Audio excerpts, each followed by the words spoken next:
ஈரோட்டில் பிரச்சாரம் மேற்கொண்ட தாவேகா மாநில நிர்வாக குழு தலைமை ஒருங்கிணைப்பாளர் செங்கோட்டையன் ஜெயலலிதா மறைவுக்கு பிறகு நான் தான் முதல்வராக வேண்டியது. ராத்திரி வரை நான் தான். ஆனால் காலையில் கதை மாறிப்போச்சு. இல்லையென்றால் நான் முதல்வராகியிருப்பேன். மலைப்பாம்பு மாதிரி எடப்பாடி காலில் ஊர்ந்து வந்த பதவியை வாங்கினார். பின்னர் சசிகலாவையும் துரத்தி விட்டுவிட்டார் என்று செங்கோட்டையன் பேசினார். அதிமுகவில் இருந்து நீக்கப்பட்ட செங்கோட்டையன் விஜயின் தாவேகாவில் இணைந்தார். அவருக்கு தமிழக வெற்றிக் கழகத்தின் மாநில நிர்வாக குழு தலைமை ஒருங்கிணைப்பாளர் பதவியை விஜய் வழங்கினார். தற்போது செங்கோட்டையனுக்கு கோபிச்செட்டிப்பாளையத்தில் போட்டியிட வாய்ப்பு வழங்கியிருக்கார். தேர்தல் தேதி நெருங்கியிருக்கிறதுனால் அரசியல் கட்சி தலைவர்கள் சூடுபறக்க பிரச்சாரம் மேற்கொண்டு வருகிறார்கள். தவிக நிர்வாகிகளும் தீவிர வாக்கு சேகரிப்பில் ஈடுபட்டு வருகிறார்கள். அந்த வகையில் செங்கோட்டையனும் தீவிர வாக்கு சேகரிப்பில் ஈடுபட்டு வருகிறார். ஈரோட்டில் பிரச்சாரம் மேற்கொண்ட செங்கோட்டையன் ஜெயலலிதா மறைவுக்கு பிறகு நான் தான் முதல்வராக வேண்டியது. ஆனால் காலையிலேயே கதை மாறிப்போச்சு என்று பேசினார். செங்கோட்டையன் பேசியது என்னன்னா, எடப்பாடி பழனிசாமி மீண்டும் ஓட்டு கேட்டு வந்திருக்கிறார். திமுகவை வீழ்த்துவேன் என்று சொல்லி வருகிறார். ஆனால் 10 தோல்வி பழனிசாமி மீண்டும் தோற்கத்தான் போகிறார். 50 லட்சம் கோடி சம்பாதித்தும் உங்களுக்கு ஆசை தீரவில்லை. புரட்சி தலைவி அம்மா மறைவிற்கு பிறகு நான் முதலமைச்சர் ஆகியிருக்க வேண்டும்.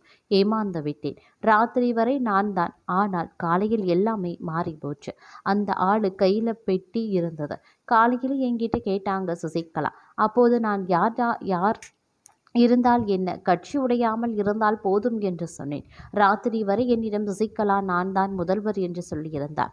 ஆனால் திடீரென மலைப்பாம்பு போல ஊர்ந்து வந்தார் எடப்பாடி. என் காலுக்கடியில் மலைப்பாம்பு போல வந்தார். நானும் மலைப்பாம்பு தான் வந்துவிட்டதோ என நினைத்து சேரை தூக்கினேன். காலை பிடித்து கெஞ்சிவிட்டு முதல்வர் பதவிக்கு வந்துவிட்டு பிறகு சசிகலாவை தூக்கி எறிந்தார்.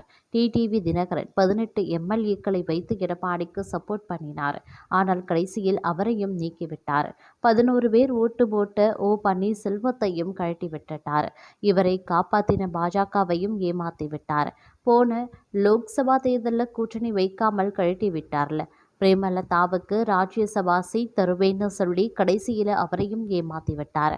அண்ணாமலை நீக்கினால்தான் பாஜகவுடன் கூட்டணி வைப்பேன் என்று யாராவது சொல்லுவாங்களாப்பா? கொள்ளையடிச்ச பணம் பத்தாமல் மேலும் கொள்ளையடிக்க தான் முயற்சி செய்கிறார்கள். மக்கள் வரி பணத்தில் இருந்து ₹1 கூட தொடமாட்டேன் என்று சொன்ன ஒரே தலைவர் நம் தளபதி தான். அத்தனை பேருக்கும் இடம் பார்த்து வீடு கட்டி தரப்படும். அத்தனை பேருக்கும் இருசக்கர வாகனம் தரப்படும். குடும்ப தலைவிகளுக்கு மாதம் ₹2500 மற்றும் வருஷத்திற்கு 6 சிலிண்டர்கள் வழங்கப்படும். மணப்பெண்களுக்கு 1 பவுன் தங்கமும் 7000 மதிப்புள்ள பட்டுப்புடவையும் வழங்கப்படும். அரசு பேருந்தில் பெண்கள் எங்கு வேண்டுமானாலும் பயணம் செய்து கொள்ளலாம். இது எல்லாம் எப்படி ஐயா நிறைவேற்ற முடியும் என்று கேட்டார்கள். அதற்கு தளபதி சொன்னார், ஆண்டுக்கு 4,40,000 கோடி பட்ஜெட், 1 லட்சம் கோடி ஊழல், 5 ஆண்டுக்கு 5 லட்சம் கோடியை வைத்துக்கொண்டு நேர்மையான ஆட்சியை நடத்தி காண்பிப்பேன் என்று சொன்ன தலைவர் எங்கள் தளபதி. இப்போ கூட ஓட்டுக்கு காசு கொண்டு வருவாங்க. எல்லாத்தையும் வாங்கிக்கோங்க. 8000 வரை தருவாங்க. எல்லாம் கொள்ளையடிச்ச காசு. வாங்கிக்கோங்க. அவங்க வெளியே போனது விசில் அடித்து விட்டு விடுங்கள் என்று அவர் கூறியிருந்தார். அது மட்டும் இல்லாமல் தற்போதைய அரசியல் களம் அப்படிங்கிறது நாளுக்கு நாள் சூடுபிடிக்கக்கூடிய பட்சத்தில் ஈரோடு மாவட்டம் அந்தியூர் அருகே தேர்தல் சூடு அதிகரித்து வருகிறது. ஆப்பக்கூடல் நாள் ரோட்டில் நடைபெற்ற பிரச்சாரத்தில் முன்னாள் அமைச்சர் செங்கோட்டையன் பவானி தொகுதி வேட்பாளருக்கு ஆதரவு திரட்டினார். நிகழ்ச்சியில் பேசிய அவர் அரசியல் சூழ்நிலையை நேரடியாக தாக்கிய கடுமையான கருத்துக்களை வெளியிட்டார். தகவலின்படி பவானி சாகரில் ₹2000 கோடி மதிப்பிலான அட்டை தொழிற்சாலை மற்றும் அந்தியூர் அம்மாபேட்டை சாலையில் ₹3000 கோடி மதிப்பிலான எத்தனால் தொழிற்சாலை அமைக்கப்பட்டுள்ளதாக அவர் குறிப்பிட்டிருந்தார்.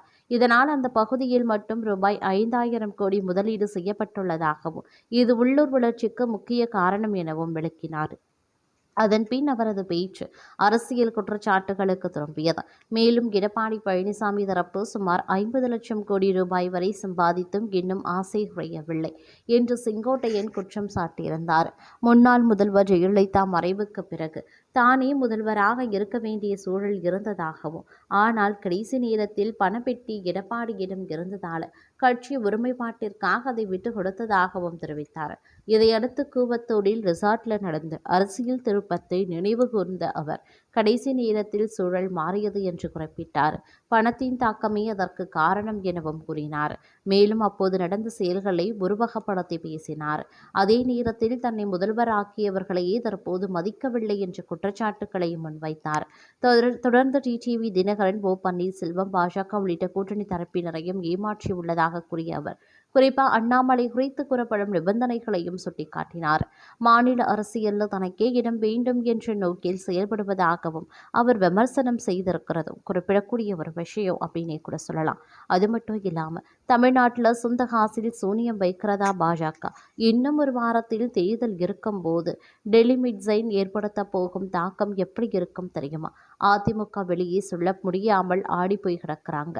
தேர்தலுக்கு இன்னும் ஒரு வாரம் இருக்கக்கூடிய நிலையில் தமிழ்நாட்டில் தொகுதி மறுவரையறை என்பது நிச்சயம் பெரும் விவாதத்தை ஏற்படுத்தும்.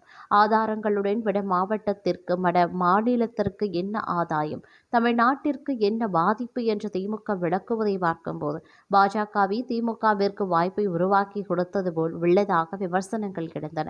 2026க்கு பிறகு தொகுதி மறுவரையறை நடந்தால் தமிழ்நாட்டின் தொகுதிகளின் எண்ணிக்கை குறையுமா என்றால் நிச்சயம் இல்லை. தொகுதி எண்ணிக்கை உயரும், ஆனால் பலம் குறையும். உங்களுக்கு புரியவில்லையா? 1971 பாணியில் 2011 மக்கள் தொகை அடிப்படையில் எல்லா மாநிலங்களுக்கு பாஜக தலைமையிலான மத்திய அரசு தொகுதிகளின் எண்ணிக்கையை உயர்த்த விரும்புகிறது. எந்த மாநிலத்திற்கு சிக்கல் வரக்கூடாது என்று நினைத்ததே 1971 என்ன முறை கடைபிடிக்கப்பட்டதோ அதே பாணியில்தான் மக்களவை தொகுதி நிர்ணயம் செய்யப்படும் என்று மத்திய அரசு கூறியுள்ளது.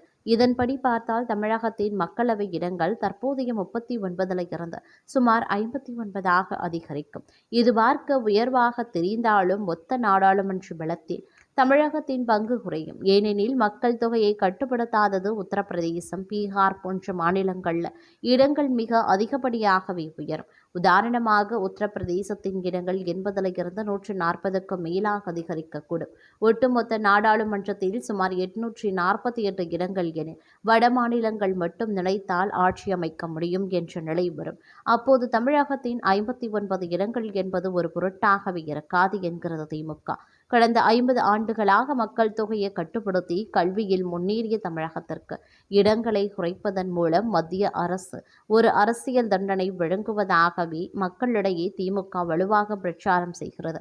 தேர்தலுக்கு ஒரு வாரம் இருக்கும் நிலையில் பாஜகவுடன் இணக்கமாக இருந்தால் தமிழகத்தின் உரிமையை வரைக்கும் திட்டமாக இதனை திமுக மக்களிடையே கொண்டு செல்ல திமுக எல்லா பலத்தையும் பயன்படுத்துகிறது.